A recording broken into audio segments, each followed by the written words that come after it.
اگر میں نے ان کی اچھی تعلیم دی ہوتی، اچھی تربیت کی ہوتی، تو یہ شاید سارا کچھ نہ ہوتا. تو point I am trying to make اس کہ ہمارے معاشرے کے اندر ہم بے شک انڈر کارپیٹ ڈالتے رہے چیزیں، اتنے زیادہ مسائل گمبھیر ہو گئے ہیں کہ سانس لینا دوبارہ ہوتا جا رہا ہے. میں یونیورسٹیوں کو دیکھتا ہوں، یونیورسٹیوں میں جاتا ہوں، کلاس میں خود پڑھاتا بھی رہا ہوں، بڑے اچھی ادب احترام سے بڑی بڑی بات ہم ایک دوسرے سے کہہ بھی لیتے تھے، سن بھی لیتے تھے.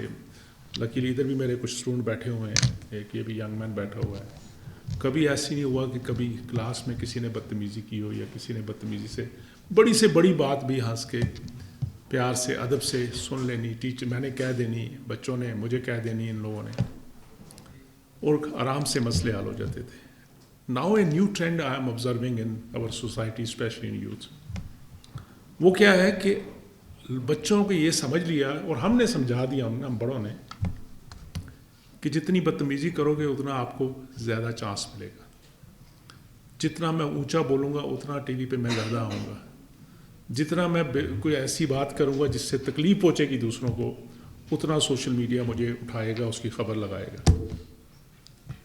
تو پنجابی میں کہتے ہیں، تو میں ٹی وی پہ اوپنلی کہتا ہوتا ہوں کہ ہم نے معاشرے کو یہ سبق دے دیا، میرے بڑوں نے، استادہ کرام نے، امام نے، سیاستدان، ہم سب نے، میں سب کو قصوروار ہیں، اور زیادہ سب سے زیادہ میں خود ہوں، کہ جنا کوئی لچا اتنا اونچا.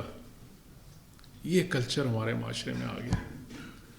اس کو دیکھا دیکھی جو وہ فورسز ہیں، اور اس میں بچوں کو قصوروار نہیں مانتا، بلیو می، کیونکہ جو سپیس ایز اے پیرنٹ ماں باپ گھر میں مجھے دینی چاہیے تھی اپنے بچوں کو، میں نے وہ سپیس ان کی نہیں آکوپائی کی.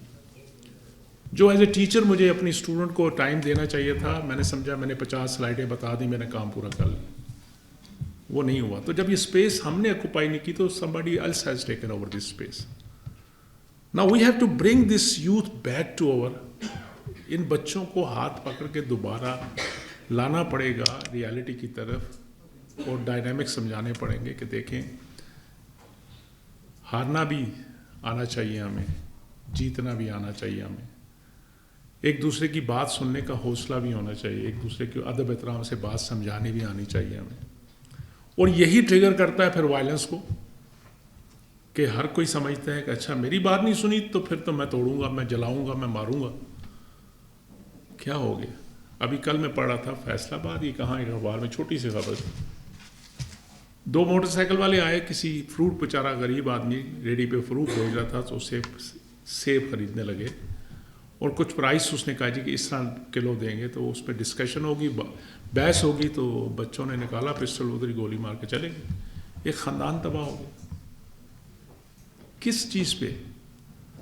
دس is food for thought for all of us as a nation. میں آج بات کر رہا تھا، پتہ نہیں پبلکلی کرنی چاہیے، اتنا خوبصورت ہمارے پاکستان، ہر ڈسٹرکٹ، ہر علاقے، ہر صوبہ، کیا ہو رہا ہے اور کس کا انتظار کر رہے ہیں ہم سارے. I'll leave these food of thought for you people, ladies and gentlemen, and I heads off to those people who are doing these activities, and I'm very happy. I met with advisor Saab. He came in my office along with him different teams from Khyber Pakhtunkhwa and Balochistan, and we have committed and we are with you for Pakistan. تن و من پورا higher education sector آپ کے ساتھ ہوگا. آئیے مل کے اپنی قوم، اپنے لوگوں کو ایک قوم بنائیں. بدقسمتی سے 47 میں از قائد اعظم محمد علی جناح نے ایک قوم کو ساتھ دیا، اللہ نے ہمیں پاکستان دے دیا. 76 سال بعد ایک ملک، ایک قوم کی تلاش میں آئیے مل کے اپنی ایفرٹ کریں، اگلی آنے والی نسلوں کو ایک اچھی قوم اور ایک اچھا ملک چھوڑ کے جائیں، بجائے کہ ہم مارا ماری والی اور یہ ٹیررزم والی چیزیں چھوڑ کے جائیں جس کی کوئی اینڈ نہیں ہے، جس کا کوئی انتہا نہیں ہے.